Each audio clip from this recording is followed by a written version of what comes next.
الله جل جلاله په انسان باندې امتحان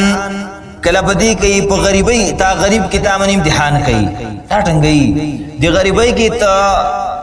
زما عبادت کې ما پرې دیو کنا دانګ وس چا باندې امتحان په مالدارۍ کې کوي مال د لذت کې یو شان الله بندگان دی په یو جماعت کې سجده کې الله تا یو له پیسې زیاتی کې مال زیات کې بل له کمی کې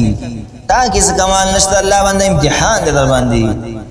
امتحان کې ځان ناکام نکي دا مالداري په انسان باندې امتحاني چاله بچي ورکی ځوانان ملور کی ځوانان پتا امتحان دے الکه دا ځوانان په دین کې استعمال او کنه مسلمانان به زور امتحان دے مسلمانان دی په عذاب ولاړې تباشوي تب سه یو قوت بدی سي ځواني بدی سي او مال بدی سي که په یو ځی باندې لدر راوستو یو غاښ منی در راوستو دا ټول قوت ستاسو نشي د پکوله بیا وسره الله تعالی عاجزي کوي دم دغه رنګي په بادشاہي ریاست مشری دا ټول امتحاني نیتی مواله دا امتحان دی حدیث راغلی دی غورا کور هغه دی چې کم کور کې یتیم یو داغه سراخ خېګړي کې هغه په سر باندې لاس راخره کی بدترین کورنا د الله په نسبت دی هغه دی چې کم کور کې یتیم دی او داغه سرا زته کی سیده تب خوشاله لیکن د الله په نسبت بدترین کور الله سره حساب وي دا سخت خبره ام دا وجو نبی علیہ الصلوۃ والسلام خپل یتیم پاد شو سورۃ الضحى کې دیر شوی دی خاص او تو ویرو مل یتیم فلا تقهر یتیم بنرټیس کلا د سینې دی ویلې چې لګه کلا ورانو نه یتیم مرټا دا غزل وران دی هغه خوار په سبان دی هغه خبر دی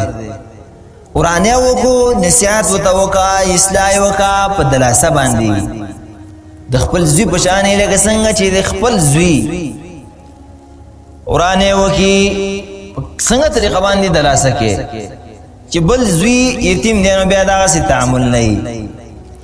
دا امتحان په انسان باندې دا یو حدیث کې راغلی دی قیامت پر ورځ باندې هغه خلک چې یتیمانو مالونه خوري را پاسیږي باو دا غي د سپېمو د غوګونو د خلین بعد د ور شغل را رواني دا سینا کار دا ګور جهنم ته نه رسیدل په حشر کې را پاسیدل انسانان با سر روان وی حشر دا نیکان وی سوک بدان وی ارسله بخپل مرتبو کې دي درجو کې رواني سوک بدای چې بس د بدن نه بعد ډډ نه بدی ور بار تراوي زونه خطرې خبره ده دا ټول کارونه د ظلم په مون باندې ولیکي مون سره هم عقل نشته ده کنه خصل رحمی زرم درکې سترګینم اوخ کولیږي په یتیم